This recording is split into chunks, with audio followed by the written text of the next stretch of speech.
नमस्कार, मैं हूं संजय शर्मा। आप देख रहे हैं 4 PM न्यूज नेटवर्क। भारत में आम लोगों की जिंदगी महंगाई के बोझ के तले दबकर रह गई है। मध्यम वर्गीय परिवार बेहाल है, उसके पास पैसे नहीं बचे हैं। हालत इतनी खराब है कि देश के 80 करोड़ लोगों को 2 वक्त की रोटी दी जा रही है, राशन दिया जा रहा है, वरना उन लोगों का जीवन कैसे कटेगा इसका कोई तय नहीं है। इस बीच में प्रधानमंत्री जी नागपुर जाते हैं, आरएसएस के दफ्तर में जाते हैं। आपको पता है उनकी कुर्सी जब डगमगा रही थी तो भागे भागे नागपुर गए कि बचाइए मोहन भागवत जी, हम तो आपके दोस्त हैं, बिछड़े हुए दोस्त हैं। इस टाइप की बातें करने गए। अब सोशल मीडिया पे एक आरटीआई वायरल हो रही है, मैं बताता हूँ। उसमें लिखा हुआ है कि जो प्रधानमंत्री जी संघ के कार्यालय में गए, उसमें बैरिकेटिंग के लिए सड़कों के किनारे जो बल्लियां लगाई जाती हैं उस पर 16,78,000 रुपए, काफले के वाहनों पर 9 लाख रुपए और नाश्ते भोजन पे 4.25 लाख रुपए, कुल 44 लाख रुपया केवल इन सामान्य सामान, कुल 30 लाख रुपया, 30,44,000 रुपया इन सामान चीजों पर खर्च हो गया। नाश्ते पे 5 लाख रुपए लगभग। प्रधानमंत्री जी किसी रैली में जाते, किसी विश्वविद्यालय में जाते तो मैं समझ सकता था कि इसमें जनता की भागीदारी है, लेकिन संघ मुख्यालय गए हैं, इसमें मेरे और आपके टैक्स का पैसा क्यों खर्च हो? ये उनका इंटरनल मामला है। मोहन भागवत से मिलने गए, इसका टैक्स का पैसा मैं क्यों दूं? मैंने आज बड़ी रोचक बातचीत में अभय दुबे जी से पूछा कि नेताओं की इन मौज मस्ती का पैसा हम जैसे, आप जैसे गरीब क्यों दें? आपने देखा होगा, उत्तर प्रदेश में रहते होंगे, गवर्नर के घर के आगे आलीशान बढ़िया तरीके से गेट बनाए हैं। लाखों करोड़ों रुपया गवर्नर के घर पे खर्च हो गया है पिछले 6 सालों में, करोड़ों रुपया।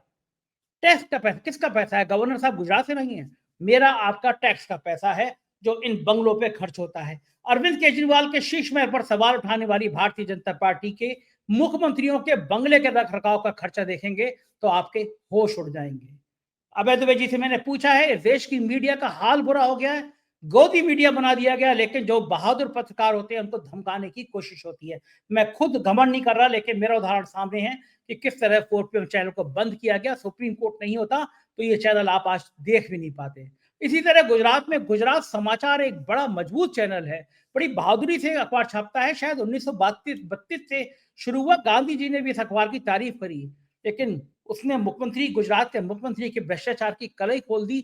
तो पहले इनकम टैक्स का छापा पड़ा, इनकम टैक्स को कुछ नहीं मिला तो इनकम टैक्स ने फोन किया, मालिक यहाँ कुछ नहीं मिला।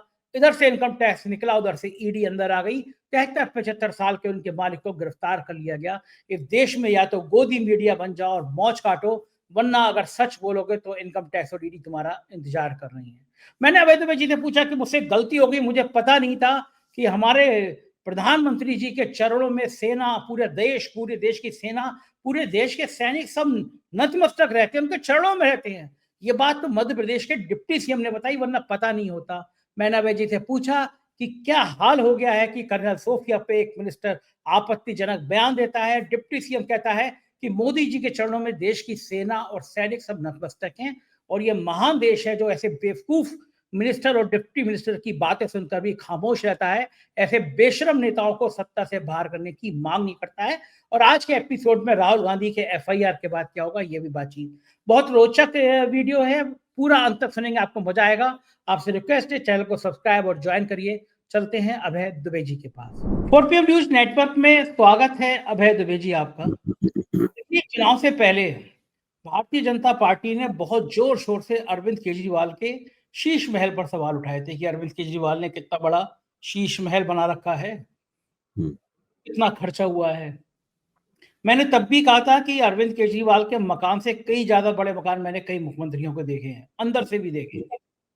अगर आप उत्तर प्रदेश के मुख्यमंत्री का भी मकान देख लेंगे तो शीश महल में जितना खर्चा हुआ उससे 3 गुना 4 गुना शायद उत्तर प्रदेश के मुख्यमंत्री के घर पे भी हुआ होगा। और जो गवर्नर, उत्तर प्रदेश की गवर्नर के अभी केवल साज सज्जा हुई है, गेटवे बनाए, वो भी करोड़ों रुपए का भुगतान हुआ है। इस तरह के भुगतान होते रहते हैं। बड़े नेताओं के राजसी ठाट बाट पे कोई सवाल नहीं करता, विपक्ष के लोग हैं उन पर सवाल करेंगे। पिछले दिनों याद होगा आपको कि संघ नाराज चल रहा था और मोदी जी को लग रहा था कि अब तो उनकी नैया डूब गई, कुर्सी डगमगा गई। और पहली बार 10 सालों में मोदी जी नागपुर पहुंचे, गले मिलने पहुंचे, भागवत जी से जो कुछ संदेशे देने थे, भैया की मेरी गलती नहीं है, माफ कर दो, टाल वाले भाव में पहुंचे। ठीक है, आप जाइए आइए, कोई समस्या नहीं है। अब एक वायरल हो रहा है सोशल मीडिया पे, आरटीआई किसने लगाई थी, इसकी चीजें वायरल हो रही हैं। उसमें एक दिन के दौरे का मैं बताता हूँ। जिस देश में 80 करोड़ लोगों को 2 वक्त की रोटी नहीं मिल पा रही है, अनाज दिया जा रहा है। ऐसा गरीबी का ऐसा बेहाल देश, उसमें एक दिन का नागपुर दौरा, संघ मुख्यालय का दौरा कैसा होता है, उसकी मैं छोटी-सी झलक दिखा रहा हूँ अभय जी आपको। सड़क पर बैरिकेडिंग के लिए प्रधानमंत्री गए तो सड़क पर बैरिकेडिंग लगाई गई, उसपे 16,78,000 रुपए खर्च हुए। काफिले के वाहनों पर 9 लाख रुपए खर्च हुए। नाश्ते भोजन पे पौने 5 लाख रुपए खर्च हुए। लगभग 30,44,000, साढ़े 30 लाख आप मान सकते हैं। एक दिन में ये खर्चा है मोटा-मोटा। मैं इस खर्चे में वो लोग नहीं जोड़ रहा हूँ जो प्रधानमंत्री की सुरक्षा के लिए अफसर लगाए गए होंगे, पुलिसकर्मी लगाए गए होंगे, बाकी लोग लगाए गए होंगे, वो संख्या करोड़ों में पहुंच जाएगी। लेकिन ये केवल बैरिकेडिंग पे, नाश्ते पे, उस पे खर्चा जो है वो 30.5 लाख रुपए हो गया। बताइए, कभी कोई सीमा निर्धारित होनी चाहिए ना कि वीआईपी के जो मूवमेंट्स होते हैं उनमें नाश्ता, बैरिकेडिंग, ये खर्चा कौन देगा? ये खर्चा क्या गरीब जनता ही देती रहेगी? इनकम टैक्स से पैसे का भुगतान कर करके देती रहेगी? और विपक्ष के लोगों पे सवाल उठेंगे, सत्ता पक्ष पे सवाल क्यों नहीं उठेंगे अभय जी? क्या लगता है? मैं इसमें एक आपने जो ब्यौरा दिया इसमें मैं एक चीज और जोड़ना चाहता हूँ अपनी तरफ से। आपको ध्यान होगा कि अभी कुछ दिन पहले ही, यानी प्रधानमंत्री के जो तीसरा कार्यकाल है, इसी कार्यकाल को अभी बहुत दिन नहीं हुए हैं, कुछ दिन पहले ही वर्धा में उन्होंने एक कार्यक्रम किया था प्रधानमंत्री ने, जिसमें मुझे ध्यान पड़ता है शायद विश्वकर्मा योजना का ऐलान वहीं हुआ था, वर्धा में, या मतलब कोई वर्धा में उनका एक बहुत बड़ा कार्यक्रम था प्रधानमंत्री का। उस कार्यक्रम के बारे में, उस कार्यक्रम के बंदोबस्त में जो लोग जुड़े हुए थे, उसमें बहुत सारे लोग वो भी थे जिनको आउटसोर्स किया गया था। अच्छा, तो उसी में से एक सज्जन से मेरी बातचीत हो रही थी, तो उन्होंने बातचीत में बताया मुझे कि आपको पता है कि वर्धा में मोदी जी के कार्यक्रम का बजट कितना था? मुझे कैसे पता चलेगा, आप ही बताइए कैसे बजट था। तो उन्होंने बताया 65 करोड़ रुपए। अच्छा, मुझे नहीं पता ये सही है गलत है, मैं इसमें नहीं जा रहा हूं, लेकिन अभी आपने जो जो ब्यौरा दिया, मतलब वो तो प्रामाणिक ब्यौरा है ना, वो तो सरकार द्वारा खुद दिया गया ब्यौरा। हाँ, सोशल मीडिया पे आरटीआई वायरल हो रही है, उस पे उस हाँ, आरटीआई में लिखा है। तो आरटीआई के बदले में आया हुआ ब्यौरा है। इस ब्यौरे के ऊपर तो सरकार भी आपत्ति नहीं कर सकती, क्योंकि ये सरकार द्वारा ही दिया गया ब्यौरा है। तो जब एक दिन के एक साधारण कार्यक्रम के अंदर, जिसके अंदर कोई बहुत बड़ा बंदोबस्त नहीं था, बहुत बड़ी जनसभा इसके अंदर शामिल नहीं थी, उसमें इतना रुपया खर्च हो सकता है, तो वर्धा जैसा कार्यक्रम, जो कि बहुत ही विशाल और भव्य कार्यक्रम था, भूतपूर्व रूप से उसका इंतजाम किया गया था, उसमें बहुत तरह की सजावटें थी, बहुत तरह के उसके साथ आनुषंगिक कार्यक्रम थे, उसमें 65 करोड़ रुपया खर्च होना बहुत मामूली सी बात मुझे लगती है। अच्छा, अब इसमें यहीं पे एक सवाल उठता है। मैं ये नहीं कह रहा हूं प्रधानमंत्री के कार्यक्रमों पर ये पैसा नहीं खर्च होना चाहिए, मैंने इसका कोई अध्ययन नहीं किया, न ही मैं इस बारे में कोई कयासबाजी या अफवाहबाजी या नरेंद्र मोदी की टांग खींचने वाले किसी प्रयास में पड़ना चाहता हूं, मैं वो भी नहीं चाहता। मैं उसी सवाल को और बेहतर तरीके से उठाना चाहता हूं जिस सवाल को आपने उठाया है, और वो सवाल ये है कि क्या देश के जो नेता हैं, जो सत्ताधारी नेता हैं, उन सत्ताधारी नेताओं को अपने सार्वजनिक कार्यक्रमों में किफायत से काम लेना चाहिए या नहीं लेना चाहिए, या उसको उन्होंने भव्यतम तरीके से उनको सब कार्यक्रमों को उन्हें करना चाहिए क्योंकि वो सत्ता में है।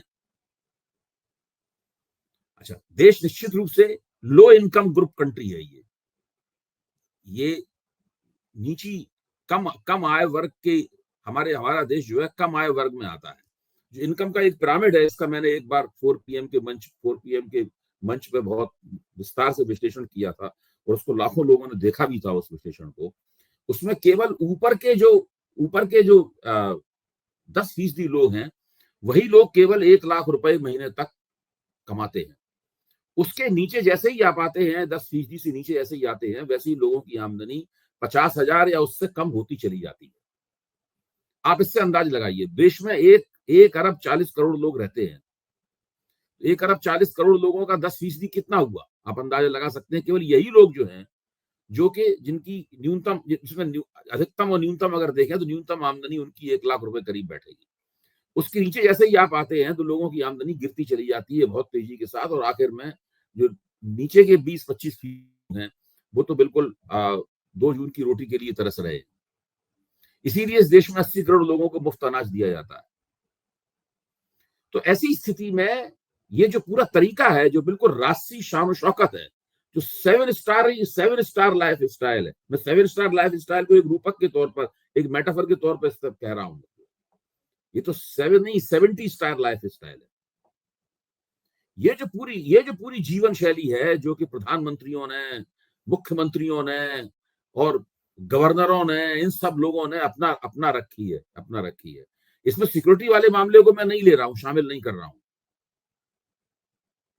देश में आतंकवाद है, कुछ भी कोई दुर्घटना हो सकती है, इसलिए मैं वहां पे नहीं जा रहा हूं कतई। उस बारे में अलग से बहस की जरूरत है कि सिक्योरिटी कितनी होनी चाहिए। हालांकि वो भी एक बड़ी समस्या है। वो देश में एक सिक्योरिटी सिंड्रोम बना हुआ है, जिसके अंदर उसकी कोई सीमा कभी रहती ही नहीं है, बढ़ती चली जाती है लोगों की सिक्योरिटी की। कोई भी नेता कितना भी लोकप्रिय हो, वो कभी भी उसमें इतना आत्मविश्वास नहीं होता कि वो खुलकर जनता के बीच में जा सके। जनता से हमेशा एक दूरी रखी जाती है। तो ये सब जो हो रहा है कि भाई एक कार्यक्रम के अंदर 30 लाख रुपए खर्च हुए, वो भी मोटे मोटे उनके ऊपर मदों के ऊपर। एक कार्यक्रम में जहां 65 करोड़ रुपया खर्च हुआ। ऐसी ही तमाम रैलियां प्रधानमंत्री सारे देश में महीने में कई करते ही रहते हैं मुझे। तो अगर पूरा सारा हिसाब किताब लगाया जाए तो मुझे लगता यह है कि इसमें तो अरबों रुपए का खर्चा होता है साल। इसमें अरबों रुपए खर्चा होता दिखाई पड़ेगा। अच्छा, जो अरविंद केजरीवाल के तथाकथित शीश महल का आपने जिक्र किया और आम आदमी पार्टी ने उस वक्त ये सवाल उठाया था, उस वक्त एबीपी चैनल पर संदीप चौधरी ने एक सवाल उठाया था कि भाई दिल्ली के मुख्यमंत्री के घर की जो शान शौकत के ऊपर आरोप लगाया जा रहा है, तो इसका उससे एक कम से कम कार्यभार तो निकलता ही है कि देश भर में जो मुख्यमंत्री हैं वो किस तरीके से रहते हैं, प्रधानमंत्री किस तरीके से रहते हैं, उनके ऊपर भी बातचीत होनी चाहिए, उनके भी ब्यौरे सामने आने चाहिए। ये सब भी आना चाहिए। तो इस देश में सत्ताधारी लोग किस तरीके से रह रहे हैं, वो एक बहुत बड़ा प्रश्न है। इस प्रश्न के ऊपर सार्वजनिक जीवन में चर्चा होनी चाहिए, लेख लिखे जाने चाहिए, विश्लेषण किए जाने चाहिए, आरटीआई डाली जानी चाहिए, उनसे मिलने वाली खबरों पर इसी तरह चर्चा होनी चाहिए जिस तरह हम लोग चर्चा कर रहे हैं। क्या हमारा सत्ताधारी सादगी से नहीं रह सकता? भाई आखिरकार ऐसी क्या बात है? मतलब ये लोग कोई सम्राट थोड़ी ना है। ये अपने आप को प्रथम सेवक या द्वितीय सेवक या जन सेवक बोलते हैं, जनता के प्रतिनिधि हैं। तो इन लोगों को आप देखिए किस तरह की कारों में चलते हैं ये लोग। आप कारें देखिए, कार भी ये बहुत सादा किस्म की कार में नहीं चलते ये लोग। सही बात है, सब विदेशी कारें होती हैं, बड़ी विदेशी कारें होती हैं, बड़ी कारें, ऐसी कारें होती हैं। इन कारों की कीमत करोड़ों रुपए में है। और अगर उन कारों को बुलेट प्रूफ करवाया जाता है तो उसकी कीमत और भी ज्यादा बढ़ जाती है। अबे जी, मेरा एक इस विषय को उठाने का मेरा मतलब ये था, देखिए आपने वर्धा यूनिवर्सिटी की बात करी, वहाँ सेमिनार था या कोई ऐसा कार्यक्रम था जिसमें छात्र भी होंगे, जिसमें विश्वविद्यालय के प्रोफेसर भी होंगे, प्रधानमंत्री को वहाँ विशेष अतिथि के तौर पर आमंत्रित, या वो कोई इस तरह की भूमिका का कार्यक्रम होगा जिसमें जन सहभागिता होगी छात्रों की, विश्वविद्यालय की। लेकिन आरएसएस के दफ्तर से मुझे और आपको क्या मतलब? ये तो प्रधानमंत्री का इंटरनल मामला है। प्रधानमंत्री बीजेपी के दफ्तर में जाए तो बीजेपी खर्चा उठाए। वो नागपुर में गए, उन्होंने नागपुर में जनसभा तो कोई करी नहीं थी, वो गए सीधे मोहन भागवत से मिले और मोहन भागवत के संघ कार्यालय में गए। तो ये बीजेपी का संघ का कार्यक्रम, इसके टैक्स से पैसा मैं और आप क्यों दूं? भाजपा देख खर्चा करे सारा, संघ खर्चा करे सारा। तो ये निजी जो आयोजन होते हैं इन पर लाखों करोड़ों रुपए फूकते हैं नेता, उनका खर्चा तो उनको देना चाहिए। मेरा विमर्श ये था। दूसरे नहीं, आपका विमर्श बिल्कुल ठीक था, मैं उससे सहमत हूं। लेकिन अगर जब तक आप नेताओं के खर्चे के ऊपर एक बेहतर परिप्रेक्ष्य में विमर्श नहीं करेंगे, तब तक वो बात भी नहीं हो पाएगी पूरी जो आप करना चाहते हैं। ये अच्छा, मैं इसकी बात नहीं कर रहा। मैं चलिए आमतौर पे नेता को चाहिए कि वो किफायत से रहे। वो एक गरीब देश का नेता है, वो एक गरीब देश का प्रधानमंत्री है, गरीब देश का मुख्यमंत्री है, गरीब देश का राज्यपाल है। वो रहे, मतलब राष्ट्रीय तरीके से रहने का क्या मतलब है? 70 स्टार लाइफ स्टाइल क्या है? अच्छा, मैं तो ये चाहता हूँ कि आपने जो खाने के ऊपर, जो चाय पान और भोजन के ऊपर जो रकम खर्च हुई, फिर से बताइए ना। देखिए, वो जो खर्चा उन्होंने किया मोटा मोटा, वो खर्चे का आरटीआई में मिला है। उन्होंने कहा कि बैरिकेडिंग के लिए 16,78,000 रुपए, काफिले के वाहनों के लिए 9 लाख रुपए, नाश्ते पर 4,58,000 रुपए। अब बताइए, बताइए। 5 लाख रुपए का नाश्ता नागपुर में हाँ, ऐसा 5 लाख रुपए का नाश्ता हो रहा है, नाश्ता हो रहा है तो संघ कोई के कोई कोई कार्यक्रम। मतलब ही नहीं इसका। अब वो जो आरएसएस का कार्यक्रम हुआ होगा, जिसमें ये 5 लाख हाँ, खर्च हुए होंगे, अगर एक समुद्र का मालूम है टैक्स का, तो समुद्र के में एक-एक बूंद हो गया, उसमें ओवैसी का भी पानी होगा, उसमें उसमें मुस्लिम लोगों का भी पानी होगा, तो वो मतलब टैक्स सबका होगा ना देश में, वही टैक्स के पैसे सबका भुगतान सबका हुआ। टैक्स होगा। देखिए, इनकम टैक्स तो क्या हिंदुस्तान में बहुत कम लोग देते हैं, और बहुत ज्यादा इनकम टैक्स की बड़ी रकम भी नहीं होती जो जीएसटी के जीएसटी जरिए वसूला जाता। जीएसटी में तो हर गरीब आदमी भी टैक्स देता है। दे रहा है, उस पैसे का आप निजी कार्यक्रम कर रहे हैं। अच्छा, हमसा दूसरी लगाने बात वाला, रेहड़ी लगाने वाला भी जीएसटी पे करता है। जीएसटी दे रहा है। अच्छा, मैं केवल नेताओं की, प्रधानमंत्री की बात नहीं कर रहा, पत्रकारों को भी ये विशिष्ट सुविधा उपलब्ध है। जैसे मैं उत्तर हम्म, प्रदेश में रहता हूं, मैं उत्तर प्रदेश की बात कर रहा हूँ। हम्म, उत्तर प्रदेश में आतिथ्य फंड होता है, हम्म, लाखों, मतलब साल में लाखों रुपए उसमें आता है। उसमें ये होता है कि जो पत्रकार है वो दिल्ली गया, मैंने कभी इसका इस्तेमाल नहीं किया, मैं पहले घोषणा कर दूं, लेकिन हम्म, जो विशिष्ट गोदी मीडिया के पत्रकार होंगे वो दिल्ली जाएंगे, वो सूचना विभाग को कहेंगे हम दिल्ली आए हैं, हम गुजरात आए हैं, हम गया आए हैं, हम पटना आए हैं, हम किसी भी राज्य में गए हैं, तो सूचना विभाग उनको गाड़ी देगा, उनके रहने की व्यवस्था करेगा, उनके खाने पीने की व्यवस्था करेगा। उसको आतिथ्य फंड कहते हैं। मैंने एक बार आरटीआई लगाई, भैया ये आतिथ्य फंड में साल भर में किस पत्रकार के ऊपर कितना खर्चा हुआ। हम्म। अब कि मैं नाक रगड़ता लग गया, मुझे सूचना विभाग में जानकारी नहीं थी कि किस आतिथ्य फंड जो है वो कहा गया गोपनीय फंड है, इसको भी छोड़ दीजिए। मैंने हम्म, ये कहा, निवेदन दिया, मैंने प्रत्यावेदन दिया मुख्यमंत्री को कि उत्तर प्रदेश में पिछले 20 सालों में मुलायम सिंह से शुरू किया जाए, मुलायम सिंह, मायावती, अखिलेश यादव, इन्होंने किस पत्रकार को, किस अखबार को, उनके किस संस्थान को कितना रुपया विज्ञापन में दिया। ये जो कार्यक्रम 5 स्टार होटल में होते हैं ना, कि जिसमें आता है कि शिखर सम्मेलन, चैनल जो करते हैं, उसमें लाखों लाखों करोड़ों करोड़ रुपया सरकारी दफ्तर, सरकारी विभाग, जल शक्ति का विभाग का, समाज कल्याण विभाग का, तो जो अब ये पैसा कमाने की मशीन है जो सरकार के पैसे से रखी है, तो जब पारदर्शिता का जमाना है, तो सूचना विभाग को, हर राज्य के सूचना विभाग को ओपन करना चाहिए कि भैया हमने 4 पीएम को इस महीने में 20 लाख रुपए दिए हैं, अमर उजाला को इतने दिए, जागरण को दिए, इंडिया टुडे को इतने दिए। मैगजीन छापती हैं कि इस राज्य साल का सबसे बेहतर मुख्यमंत्री कौन, जिसके यहाँ से कम विज्ञापन आया वो मुख्यमंत्री नीचे हो जाता है। फिर मुख्यमंत्री अलग से पैसे देता है कि ये 70 लाख रुपए लो, अगली बार हमें नंबर 1 पे रखो। मतलब ये केवल मैं आज जो पारदर्शिता की बात कर रहा हूँ वो प्रधानमंत्री की नहीं कर रहा हूँ, हर जगह होना चाहिए ना, कि हर सरकार को होना चाहिए, हर राज्य की सरकार को निर्देश देना चाहिए। आप ओपन तौर पे लिखोगे कि इस अखबार ने, इस मैगजीन ने इतने रुपए का विज्ञापन इस महीने हासिल किया। अब पाठक क्या सोच रहा है? पाठक सोच रहा है कि संजय शर्मा जो है मुख्यमंत्री, इस बार नंबर 1 आए, अभय दुबे जी पीछे रह गए। उसको पता ही नहीं होता इस मैगजीन को पिछले महीने संजय शर्मा एज ए मुख्यमंत्री ने 20-20 लाख रुपए के पर डे, करोड़ों रुपए का एक महीने में भुगतान किया है, तो ऊपर आ गए। उनके शिखर सम्मेलन में 50-50 लाख रुपए ऊपर आ गए। इतना जनता के टैक्स का ये मिसयूज है ना, मीडिया संस्थानों पे, नेताओं पे, गवर्नर पे, ये सब आरटीआई में आना चाहिए। और आरटीआई की जरूरत ही नहीं है, सबकी वेबसाइट पे होना चाहिए कि सही बात, इस डिपार्टमेंट ने खर्चा, लेकिन इस देश में तो कुछ होगा नहीं। चलिए नहीं, दूसरे बिल्कुल, ये बिल्कुल, बिल्कुल। ये जो शिखर सम्मेलन होते हैं, ये सारे टीवी चैनल अपने लिए फंड रेजिंग की एक्टिविटी के तौर पर देखते हैं। सारे और फंड तैयार, चैनल हेड भी वही बनता है जो कि एक साल में कितना कई शिखर शिखर सम्मेलन कर दे। कर वरना रहे चैनल हैं। हेड इसलिए थोड़ा बनता है कि खबर पे उसकी कोई बहुत जबरदस्त पकड़ है, या वो खबर में कोई जादू पैदा कर देता है, इसलिए थोड़ा बनता है चैनल हेड। चैनल हेड हाँ, वो होता है जो शिखर सम्मेलन आयोजित करने में महारत इसको हासिल हो। मैं अपने दर्शकों को बता देना चाहता हूँ, पूरे देश में ये बात आज आपको पहली बार पता चली होगी, मैं गारंटी के तौर से कहता हूँ। अभय दुबे जी ने खुलासा कर दिया है जो वो मीडिया संस्थानों की कपकपी चढ़ा देगा, क्योंकि जनता जागरूक हो गई, जनता को पता चल गया ये जो शिखर सम्मेलन हो रहा है, इसमें नेता विपक्ष भी आ रहे हैं, नेता सत्ता भी आ रहे हैं, इसके बीच में का जो चैनल है वो लाखों करोड़ों रुपए कमा रहा है। ये अभय दुबे जी का इसमें खुलासा। कारपोरेट पूंजी का भी रोल है। इसमें एक और बात बता दूं, इसमें हाँ, सरकारी पैसा तो खर्च हो ही रहा है, नहीं, हम हाँ, करदाताओं का पैसा तो खर्च हो ही रहा है बड़े पैमाने पर। हाँ, इसके अंदर कारपोरेट पूंजी का बहुत बड़ा खेल है।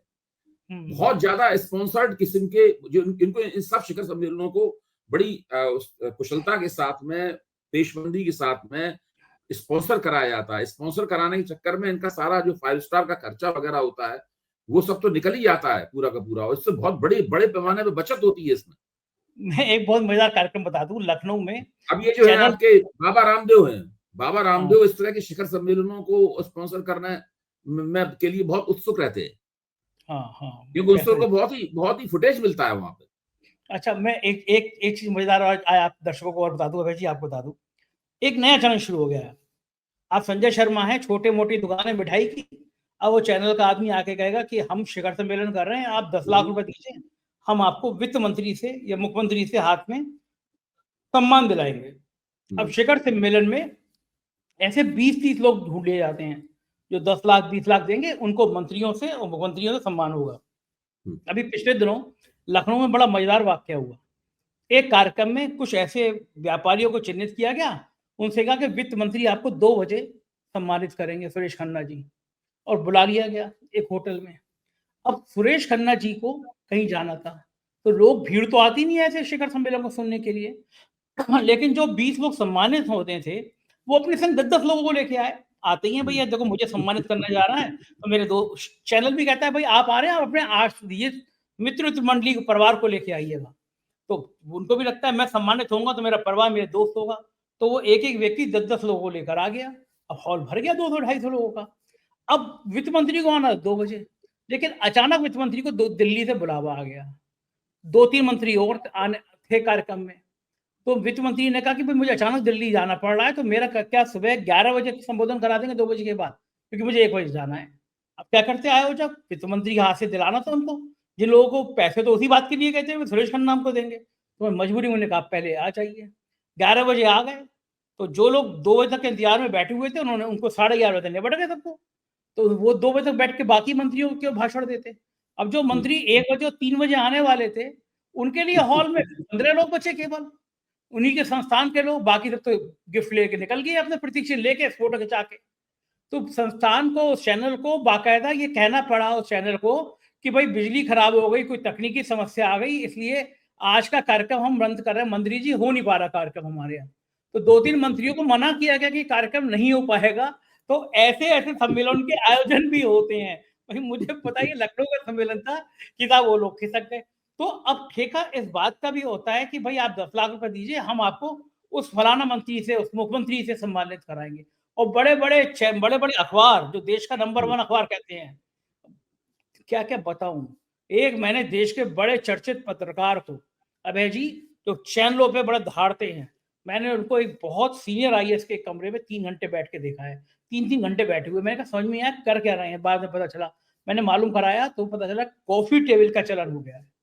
ये बड़े बड़े अखबार, दैनिक जागरण की अगर आरटीआई से निकल आए कि दैनिक जागरण ने कितने सरकारी दफ्तरों की कॉफी टेबल छापी है और कितने रुपए लिए हैं, तो करोड़ों रुपए का घोटाला निकल आएगा। कॉफी टेबल की 10 कॉपियां, 20 कॉपी, 50 कॉपी छपती हैं, उसका भुगतान करोड़ों लाखों करोड़ों रुपए में होता है।